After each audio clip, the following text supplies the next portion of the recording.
며칠 전에 페이스북에서 한 사진을 보았습니다. 여러 사람들이 한 줄에 한 명 또는 두 명씩 거리두기를 하면서 앉아서 예배하고 있는 모습인지 아니면 회의를 하고 있는지 그런 사진인데요.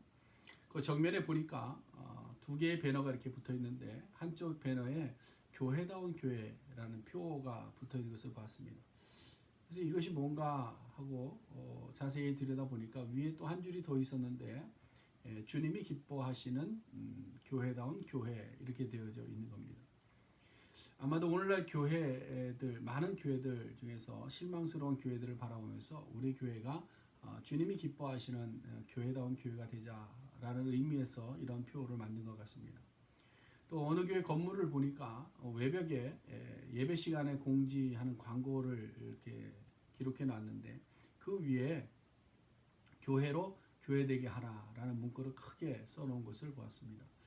이렇게 한국 교회가 교회다운 교회, 교회로 교회되게 하라 이런 문구들을 많이 쓰고 많이 이야기하는 것을 보면서 느끼는 것은 오늘날 교회들이 교회답지 못하고 오늘날 교회들이 십자가 복음 중심의 교회가 아니라 어떤 다른 외적인 조건들을 통해서 만들어진 교회가 되고 있다는 것을 많은 목회자들이 인지하고 있고 또 그것을 극복하려고 노력하고 있다는 생각을 하게 됐습니다.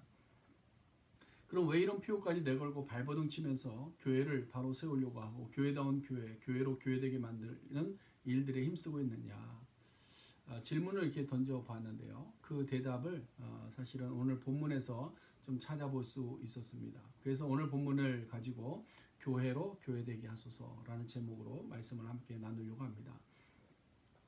예수님은 이 땅에 33년의 공생애를 사셨습니다. 그런데 성경이 기록하고 있는 예수님의 공생애는 한 90% 정도가 마지막 3년에 집중되어져 있죠. 그래서 마태는 28장 중에서 26장이 예수님의 마지막 3년 공생애를 기록하고 있고 2장만이 예수님의 유아기를 기록합니다. 또 마가는 생략하고 있고요. 요한은 누가는 24장 중에서 22장이 마지막 3년에 집중되어져 있고 2장만이 예수님의 유아기와 청소년기를 기록하고 있습니다. 요한도 예수님의 유아기에 대해서 기록하고 있지 않습니다. 그래서 우리가 예수님의 이 유아기 어린 시절을 알 수 있는 것은 마태와 누가의 총 4장의 기록을 통해서 우리가 좀 알 수 있습니다. 근데 이 누가와 마태의 기록이 동일하지 않습니다.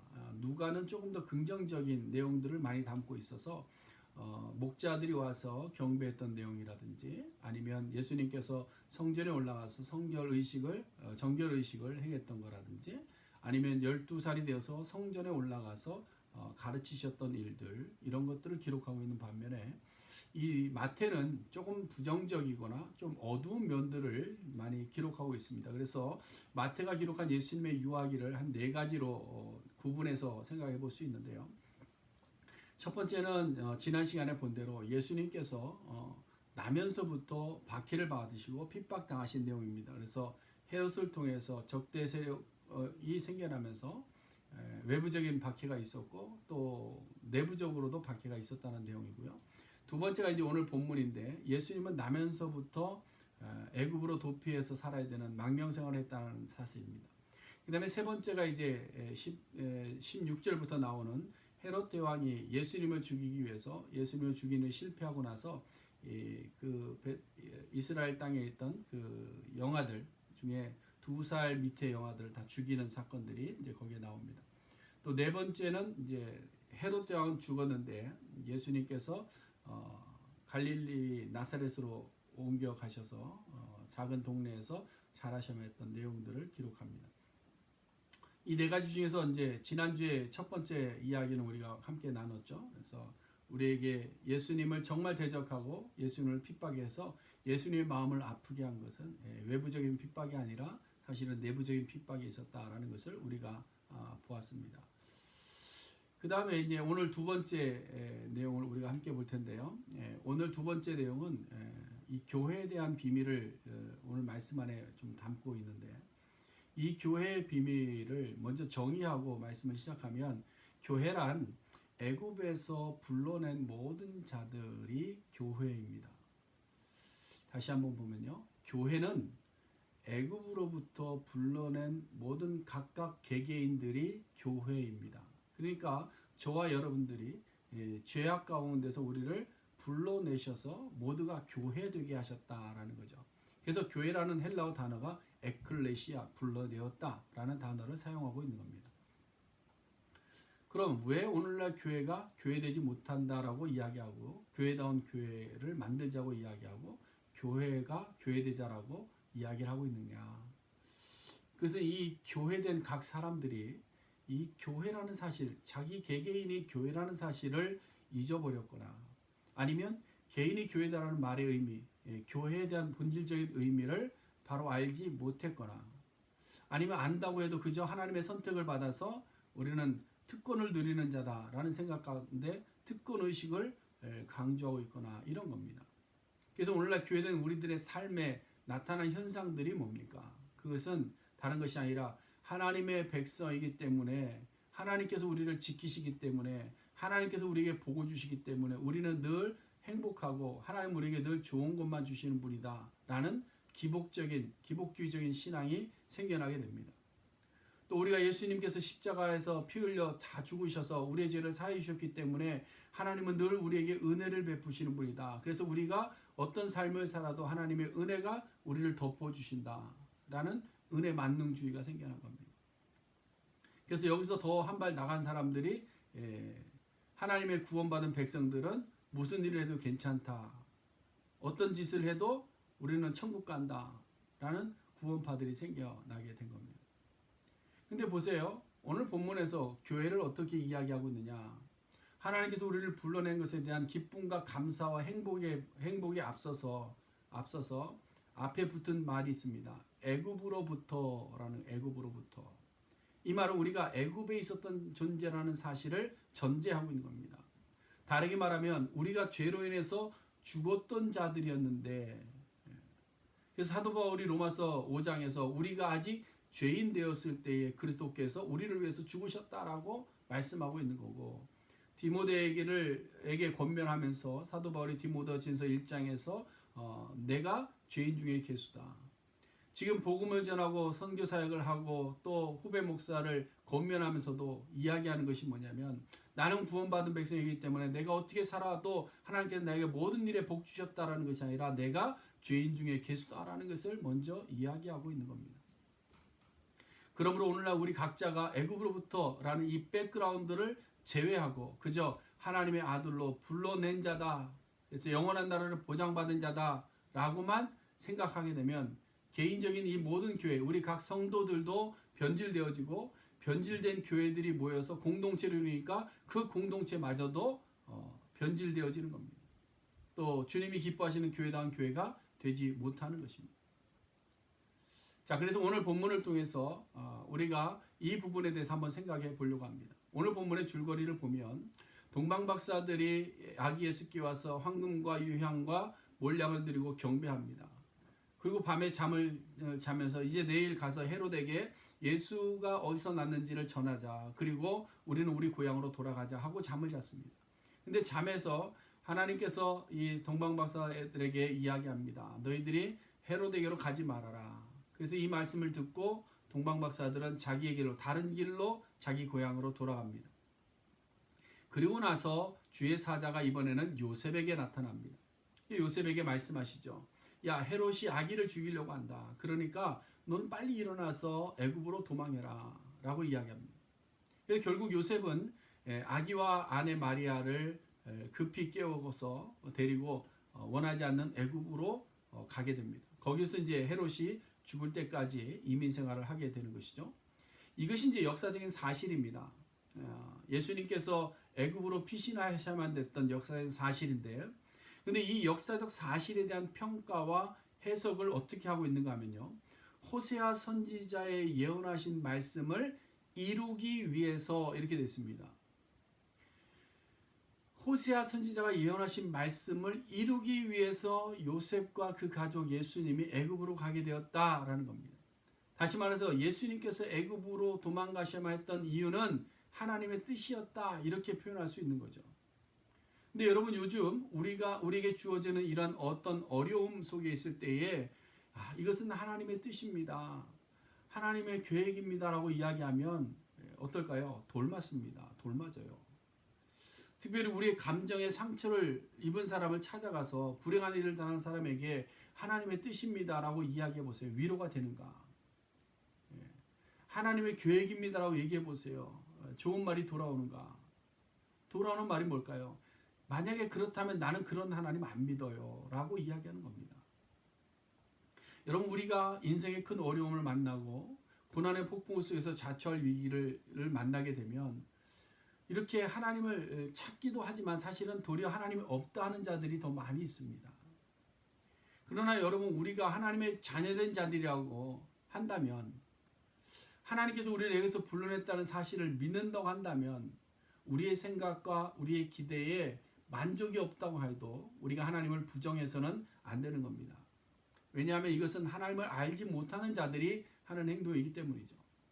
여러분, 모세가 신명기 10장에 보면 이스라엘 백성들이 고난 가운데 범죄할 때마다 하나님께 기도한 내용이 나옵니다. 거기 28절에 보시면 이렇게 되어 있습니다. 주께서 우리를 인도하여 내신 그 땅 백성이 말하기를, 그렇죠? 그 땅의 백성들이 말하기를, 애굽에 있는 백성들이 말하기를, 여호와께서 그들에게 허락하신 땅으로 그들을 인도하여 드릴 만한 능력도 없고 그들을 미워하기도 하사 광야에서 죽이려고 인도하여 내셨다 할까 두려워하나이다. 하나님의 뜻을 알지 못하는 자들은 고난과 고통과 눈물의 현실을 바라볼 때에 그 하나님이 없다라고 이야기할 수 있다라는 겁니다. 그러나 하나님의 자녀된 자들은 어떤 어려움을 만나고 우리가 생각하지 못한 고난과 고통을 겪는다 해도 이해할 수 없는 수렁 속에 우리를 하나님께서 내리신다 할지라도 우리는 스스로 하나님은 없다라고 해서도 안 되고, 그런 하나님 나는 믿지 않겠다는 말을 함부로 우리 입에서 뱉어서도 안 된다라는 겁니다. 왜 그런가 하면 하나님께서는 우리를 사랑하십니다. 하나님께서는 우리에게 복을 주시기를 원하십니다. 또 그렇게 하신다고 복음을 통해서, 성경을 통해서 약속하셨고, 또한 이스라엘 역사를 통해서 예수 그리스도를 통해서 우리에게 그것을 보여주셨습니다. 그것이 좋은 소식입니다. 그것이 좋은 소식, 복음입니다. 애굽으로부터 내 아들을 불러내었다. 이것이 우리에게는 좋은 소식이라는 겁니다. 이것은 우리가 아직 죄인된 상태에 있을 때에 하나님께서 우리를 불러내셨다 라는 좋은 소식, 굿뉴스라는 겁니다. 여러분, 하나님이 안 계셔서 이스라엘 백성들이 애굽에 종노릇 한 것이 아닙니다. 하나님이 무능하셔서 이스라엘 백성들이 광야에서 생고생 당한 것 아닙니다. 하나님이 우리를 미워하셔서 고난과 고통의 자리를 허락하신 것도 아닙니다. 하나님이 우리를 멸하시기 위해서 바닥에까지 내리시는 것도 아니다는 사실. 도리어 이 모든 것들을 통해서 하나님의 사랑이 얼마나 큰지, 하나님의 사랑이 우리에게 얼마나 귀한지, 하나님의 사랑이 얼마나 크고 놀라운지를 우리에게 보여주기 위함이었다는 겁니다. 그래서 여러분, 복음이라는 것은 교훈이 아닙니다. 복음이란 구원을 받으려면 이렇게 살아야 된다라고 하는 충고의 말씀이 아닙니다.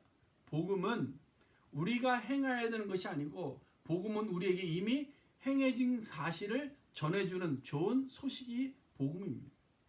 성경은 그래서 우리에게 이미 행하여진 구원의 역사적인 하나님의 놀라운 사건들, 좋은 소식들을 성경을 통해서 우리에게 늘 기록해서 전하여주고 있는 겁니다. 그래서 트리니티 신학교 카슨 교수는 복음은 기쁜 소식이기 때문에 선포되어야 된다라고 이야기합니다. 그러면서 한마디 덧붙인 것이 뭐냐면, 그런데 선포는 소식을 가진 사람이 하는 것이다라고 되어 있습니다. 다시 말해서 우리 안에 복음의 기쁜 소식을 간직하고 그걸 선포하는 교회가 될 때에 그 교회가 교회다운 교회이고 교회가 교회되는 교회다.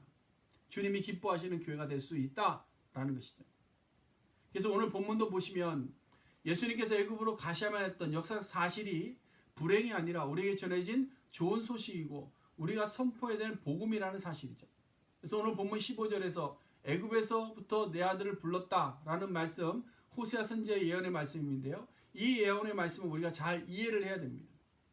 호세아 11장 1절 말씀에 보면 이스라엘이 어렸을 때에 내가 사랑하여 내 아들을 애굽에서 불러내었다라고 되어 있습니다. 이 말은 죄악으로 인해서 타락한 이스라엘 백성들을 회복하여 주실 것에 대한 하나님의 약속의 말씀을 호세아 당시에 호세아에게 전해준 겁니다. 이 말씀의 배경을 보면 이렇습니다. 북이스라엘에서 활동하던 호세아 선지자에게 하나님께서 말도 안 되는 명령을 하나 내리십니다. 호세아 1장 2절에 보면 너는 가서 음란한 여인과 함께 결혼해라. 그 여인이 이제 고멜이죠, 고멜. 근데 이 여인이 결혼 전에 어떤 삶을 살았는지는 정확하지 않지만 분명히 순결하고 거룩한 삶을 살지는 않았을 줄로 압니다. 그러니까 음란한 여자라고 이야기를 하겠죠. 그리고 음란한 여인 고멜과 결혼했는데 또 자녀를 낳으라는 겁니다. 근데 그 자녀를 하나님께서 뭐라고 말씀하시느냐? 음란한 자녀다라고 이야기합니다. 이것은 실제로 그들의 삶이 무슨 음란한 삶을 살았기 때문이 아니라 그들의 이름을 통해서 이스라엘의 현재 상태를 상징적으로 보여주시기 위함이었습니다. 그래서 그 첫 번째가 이스르엘이죠. 여러분 이스르엘은요 지명인데 지명으로 쓰이는데요. 북이스라엘의 왕조의 타락으로 인해서 서로 죽고 죽이는 정쟁의 자리를 이야기합니다. 둘째가 로루하마입니다. 이건 더 이상 국리를 보이지 않겠다. 더 이상 내가 너희를 사랑하지 않겠다. 이런 의미죠. 자비를 베풀지 않겠다. 루하마가 이제 국률이고요. 로는 부정입니다. 왜 국률을 보이지 않을까요? 그들의 삶이 너무나도 악해져 있고 타락해져 있기 때문에. 그 다음에 세 번째 아이 이름이 로암미입니다. 이것은 이제 마지막 끝까지 다 간 거죠. 너희는 이제 내 백성이 아니다. 그러니 보세요. 음란한 여인 고멜과 결혼했죠. 또 음란한 자식들 이스라엘 로루아마 로암이 낳았죠. 이걸 보면 어디가 이제 선지자의 이력서 같이 보입니까? 오늘날 이런 가족력을 이력서에 기록하는 목회자가 있다고 한다면 어느 누가 이런 목회자를 인정하고 지도자로 따르며 살아가겠습니까? 근데 이것이 무엇을 우리에게 보여주느냐면 이스라엘 백성의 타락되어진 모습을 보여주는 겁니다. 근데 이것이 목적이 아니죠. 이것이 목적이 아닙니다. 3장에 보시면 참 놀라운 말씀이 나오는데 이제 아이를 다 놓고 집을 나갔습니다. 고멜이. 그리고 다른 남자들과 사랑을 나누고 하다가 결국엔 노예시장까지 팔리죠. 근데 하나님께서 그 고멜을 가서 돈 주고 다시 찾아오라는 거예요. 찾아오라는 거예요. 여러분 우리 같으면 찾아오겠습니까? 안 찾아오죠. 그 사람과 이전의 과거의 이야기들이 과거의 관계들이 수치가 될 수 있죠. 근데 하나님은 찾아오라는 겁니다. 또 11장에 가서 그 음란한 자식과도 같은 이스라엘을 사랑하셔서 그들을 내 아들을 애굽에서 불러낸다라고 말씀하고 있는 거예요. 그러므로 호세아에게 음란한 여인과 결혼하게 하고 음란한 자녀를 낳았지만 그 여인을 다시 찾아오고 이스라엘을 애굽에서 다시 불러내겠다는 것은 이스라엘이 애굽에 있었을 때와 같은 타락의 상태까지 내려갔지만 내가 다시 일으키는 것을 호세아를 통해서 경험하게 하시는 거예요. 호세아를 통해서 알게 하시는 겁니다. 그리고 호세아를 통해서 이거를 기록해서 남기는 것은 하나님의 구원의 역사를 또 그것을 이루시는 모습들을 우리들에게 보여주고 계시는 거예요. 그러므로 오늘 마태가 호세아의 예언을 언급하고 있는 것은 예수님께서 애굽으로 피난하셔야 되는 것은 상황에 대한 어떤 고통을 이야기하려고 하는 것이 아니라 예수 그리스도께서 이루실 구원의 기쁜 소식이 그대로 이루어졌다는 것을 증언하고 다시금 우리에게 가르쳐 주시기 위함입니다. 그래서 오늘날 우리가 기억해야 되는 것이 뭐냐? 교회된 자로서 기억해야 되는 것이 뭐냐? 바로 이것을 우리가 기억해야 됩니다. 애굽에서 우리를 불러내었다는 애굽에서. 여러분 이스라엘 백성들이 절기를 지키는 이유에 대해서 몇 번 말씀을 드렸는데요. 하나님께서 이스라엘 백성들에게 1년에 3번 절기를 지키라고 그랬습니다. 무교절과 맥주절과 수장절을 지킵니다. 이 절기들을 지키게 하신 이유가 뭘까요?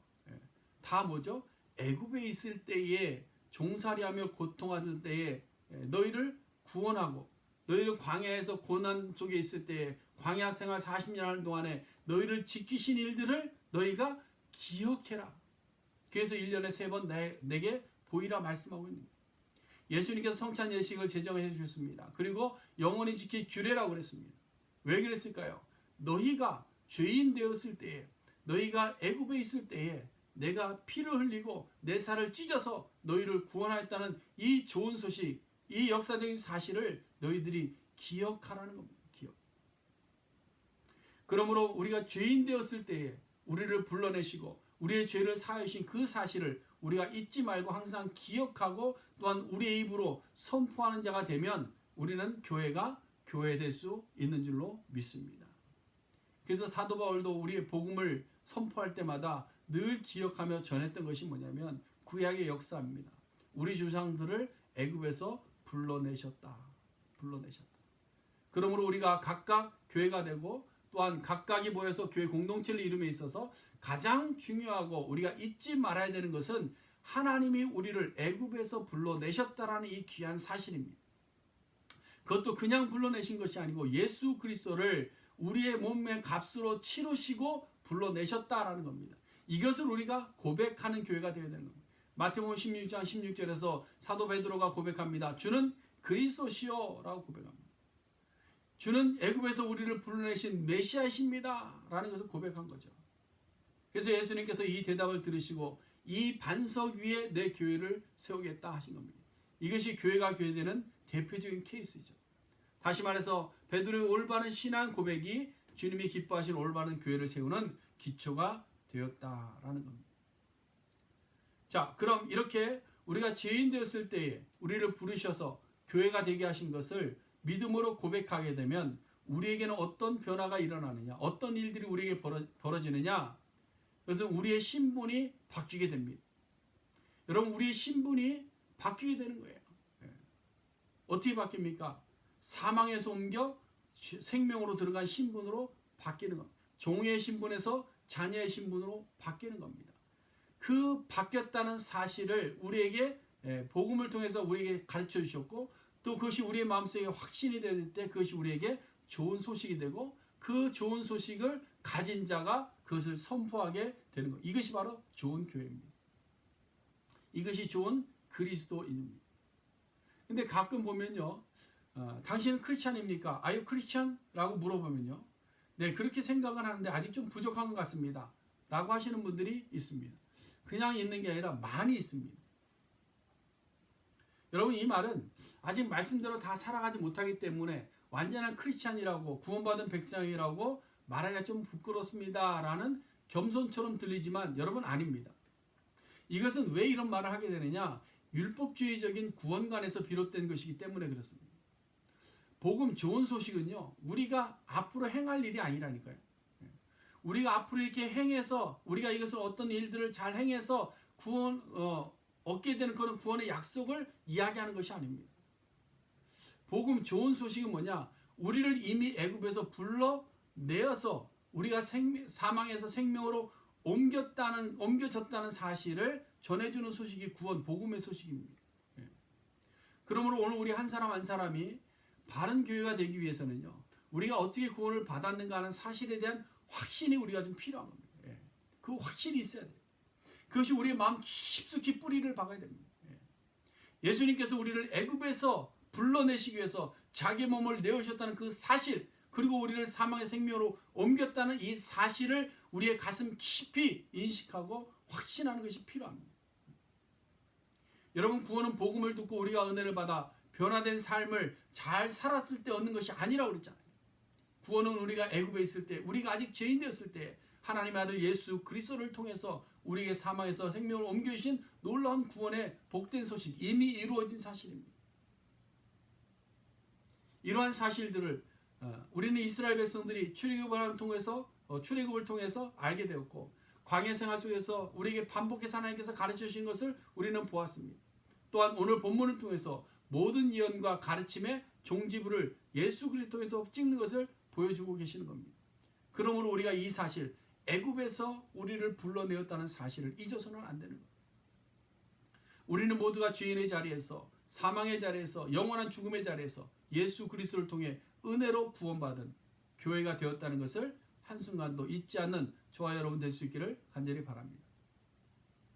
그리고 이 은혜가 그러면 이 은혜가 잊어버렸는지 아니면 내가 기억하고 있는지 어떻게 알 수 있느냐? 체크리스트가 있습니다. 체크리스트.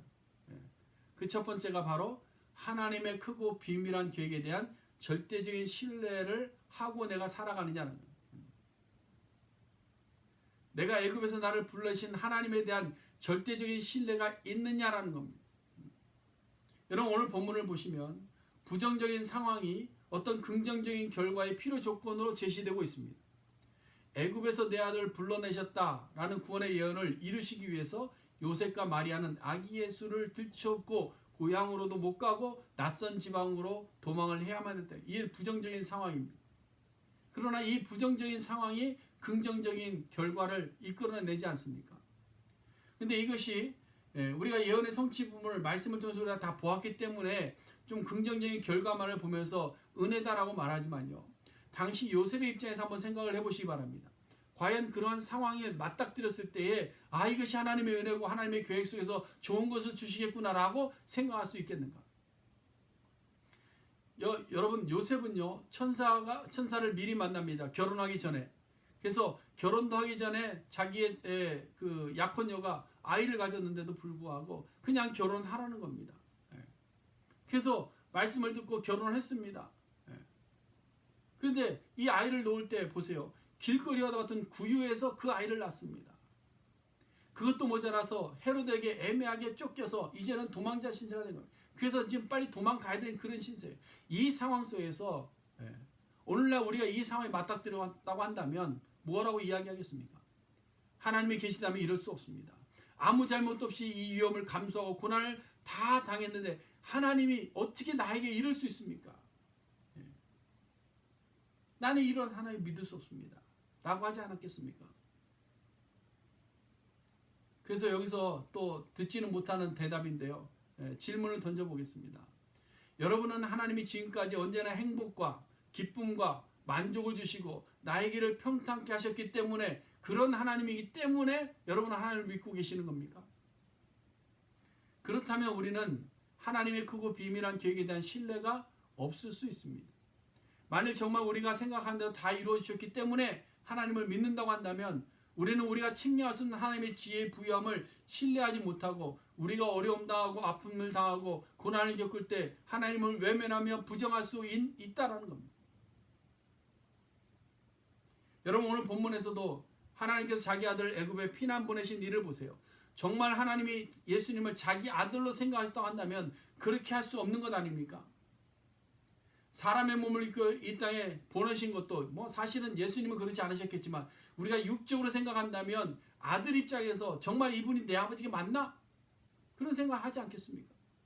또 예언된 말씀을 이루시겠다고 한 줌도 안 되는 권력을 가진 헤롯을 피해서 멀리 애국까지 도망하라고 하면 이것이 내 아버지가 맞나? 라고 생각하지 않겠습니까? 그런데 보세요. 하나님의 계획을 우리가 우리의 생각으로 판단할 수 없고 그 뜻을 알기도 어려운 것이 뭐냐면 하나님께서는 우리가 육적으로 볼 때에 너무나도 불행한 상황 속에서 하나님의 긍정적인 구원의 역사들을 늘 이루셨고 그것을 우리에게 보여주셨다는 겁니다. 이스라엘 백성들이 애굽에서 종살이하게 된 것도 보세요. 잘 생각해 보세요. 정말 말도 안 되는 형제의 시기심으로 인신매매가 이루어진 것 아닙니까? 여기서부터 시작된 거잖아요. 이 불행에서부터 시작된 거, 부정적인 상황에서부터 시작된 겁니다. 그런데 요셉은 마지막에 뭐라고 고백합니까? 나를 이곳에 보내신 분은 누구다? 하나님이시다. 긍정적인 결과를 보여주고 있는 겁니다. 그뿐만 아니라 광야 40년의 세월을 살게 한 것도 이스라엘 백성들 입장에서는 이렇게 생각할 수 있습니까? 하나님 어떻게 우리를 이렇게 그렇게 어렵게 구원하셨는데 이 광야에서 죽이시려고 우리를 이곳에 끌고 나왔습니까? 당신이 우리 하나님이 맞습니까? 정말 하나님이 계시다면 우리에게 먹을 물도 없이 만들고 먹을 것도 없이 만드는 고기도 못 먹게 만드는 이런 상황을 줄 수 있습니까? 라고 항변하지 않겠습니까? 그러나 하나님께서는 이러한 부정적인 상황 속에서 긍정적인 열매를 맺게 하십니다. 그래서 하나님께서 자기 백성들을 그곳에서 훈련시키시고 하나님께서 그들을 더욱더 단단하고 견고하고 새로운 사람들로 거듭나게 만들어 가시는 것 아닙니까? 그래서 이러한 하나님의 뜻을 알고 구원의 좋은 소식을 믿는 자들이 되면 성경에서 이야기한 하나님의 부정적인 상황 속에서 긍정적인 결과를 바라보는 것을 확신하고 믿는 자가 되면 어떻게 고백하게 되느냐? 이렇게 고백하게 됩니다. 여호와는 죽이기도 하시고 살리기도 하시고 수월에 내리기도 하시고 거기서 올리기도 하시고 가난하게도 하시고 부하게도 하시고 낮추기도 하시고 높이기도 하시는 것임을 내가 믿습니다. 이것이 우리의 고백되기를 바랍니다. 여러분, 우리에게 어려움이 있다고 하나님이 안 계신 것 아닙니다. 믿음 생활 잘하는 중에 고통을 당하게 되고 억울한 일을 만나게 된다고 해서 하나님을 믿을 만하지 못한 분이 아니십니다. 코로나 바이러스로 온 세상이 고통하고 있는데 하나님이 침묵하신다고 해서 하나님이 안 계신 것이 아닙니다. 하나님은 우리를 애굽에서 종되었을 때, 죄인 되었을 때, 사망에 있을 때 불러내셔서 우리를 자녀 삼으시고 교회가 되게 하신 분이십니다. 그러므로 오늘 우리가 예수님께서 유하게 당하셔야만 했던 애굽으로의 피난 사실을 통해서 첫 번째로는 우리가 애굽에 있을 때에 불러내셔서 구원하시고 하나님의 자녀 삼아 주셨음을 믿고 이제는 하나님의 구원의 좋은 소식을 선포하는 하나님의 자녀답게 사는 교회가 될 수 있기를 간절히 바랍니다. 두 번째로는 하나님은 부정적인 상황까지도 섭리하셔서 긍정적인 결과를 허락하시는 분이심을 믿고 어떠한 상황 속에서도 하나님에 대해서 의심하거나 부정하는 것이 아니라 이를 통한 하나님의 더 크고 놀라운 비밀을 깨닫기 위해 힘써 여호와를 알아가는 우리 모든 성도님들 될 수 있기를 간절히 바랍니다. 이것이 교회가 교회되는 첫걸음입니다.